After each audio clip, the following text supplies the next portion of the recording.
कोल्हापूर महानगरपालिकेचा 2025 ते 26 हा अर्थसंकल्प आज प्रशासक के मंजुलक्ष्मी यांनी सादर केला। महसुली भांडवल विशेष प्रकल्प वित्त आयोग मिळून एकूण 1334.76 कोटी रुपयाचा अर्थसंकल्पीय अंदाजपत्रक यावेळी सादर करण्यात आलं। या अर्थसंकल्पामध्ये नागरिकांच्या अपेक्षांचा विचार करून जास्तीत जास्त उपयुक्त योजनांचा समावेश करण्यात आला। नवीन वर्षामध्ये घरपाळा पाणीपुरवठा शुल्कामध्ये कोणतीही करवाढ करण्यात आलेली नाही। परिवहन सेवा सक्षमीकरणावर भर देण्यात आलाय। त्याचबरोबर महानगरपालिकेने महसुली उत्पन्न वाढवण्यावर भर दिलाय।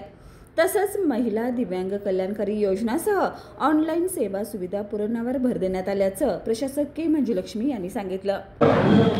कोल्हापूर महानगरपालिकेच्या 24-25च्या आपण अर्थसंकल्प आता सादर केलेले आहे।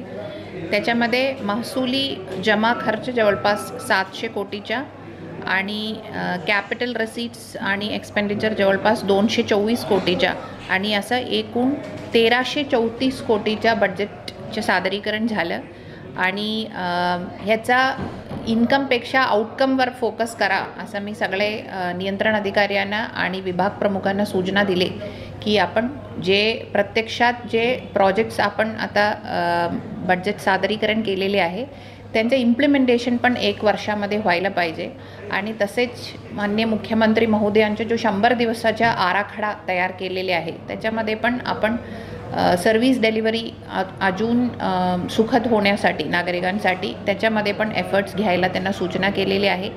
प्रामुख्याने आपण काही प्रोजेक्ट्स हाती घेतलेले आहे। त्याच्यामध्ये केशवराव भोसले नाट्यगृहाच्या पुनर्बांधणीच्या आता पूर्ण फर्स्ट फेजच्या आमच्या ऑलमोस्ट काम पूर्णत्वात आलेले आहे। त्यांचं रूफ बसवण्याचं काम सुरू आहे। आता सेकंड फेजचे टेंडर पण फायनल स्टेजमध्ये आहे। तिसरा फेज आणि 14 फेजच्या पण प्लॅनिंग आता सुरू आहे। त्यांच्या लगतच्या तालीम संघाचा जागा पण आम्हाला त्यांच्या पोसेशन पण भेटलेले आहे आणि ते प्रोजेक्ट एक आपला महत्त्वाचा एक प्रोजेक्ट राहणार। तसेच आपला वर्ल्ड बँकच्या सोबत असलेले स्टॉर्म वॉटर ड्रेनच्या जवळपास 500 कोटीच्या प्रोजेक्टच्या पण इम्प्लिमेंटेशन आपल्याला ह्या वर्षी त्यांच्या सुरुवात होणार आहे। आणि PM ई-बसमध्ये जो 100 बसेस आपल्याला भेटणार आहे त्याच्या पण प्लॅनिंग सगळे पूर्ण होऊन त्यांचे वर्क ऑर्डर होऊन काम जो LT लाईन HT लाईन आणि सिव्हिल डेपोच्या कामं सुरू आहे। प्रामुख्याने आम्ही घरफाळा या पाणीपट्टीमध्ये दरवाढ आपण केलेले नाही, पण इतर टाउन प्लॅनिंगमध्ये या फायरमध्ये या आरोग्याच्या काही सेवामध्ये आपण युजर चार्जेसमध्ये काही प्रमाणात वाढ केलेली आहे।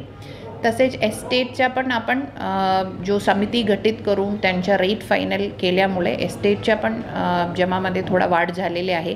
अजून आपण विविध संघटनाशी बोलून ह्याच्या पण आपण जमा वाढवण्याचा प्रयत्न करणार आहोत। बाकी आता सगळे मीडियाच्या प्रतिनिधीच्या पण काही त्यांची मागणी होते जे पाणी पुरवठ्याबद्दल या आरोग्याबद्दल कचराच्या प्रोसेसिंगबद्दल या रोडबद्दल हे सगळे आपण इन्क्लूड करून आपला KMCच्या बजेट पुढच्या वर्षामध्ये जास्तीत जास्त यांच्या इम्प्लिमेंटेशन होण्याच्या दृष्टिकोनातून आउटकम बजेट करण्याच्या दृष्टिकोनातून आपण सर्वांना सूचना दिली। धन्यवाद।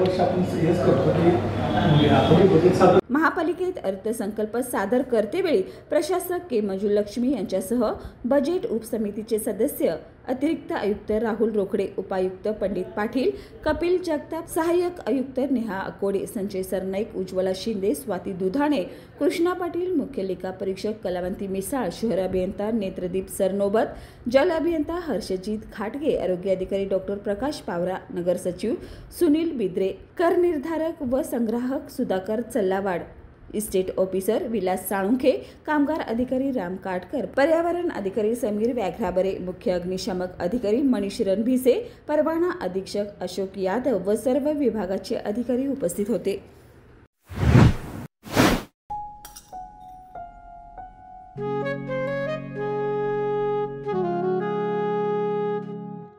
बाबा, आज येताना बासुंदी घेऊन या ना।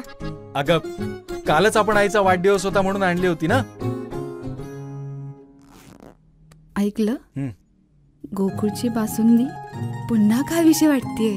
खरं सांगू, मलाही खावीशी वाटतेय। पुन्हा पुन्हा खावीशी वाटणारी गोकुळ बासुंदी।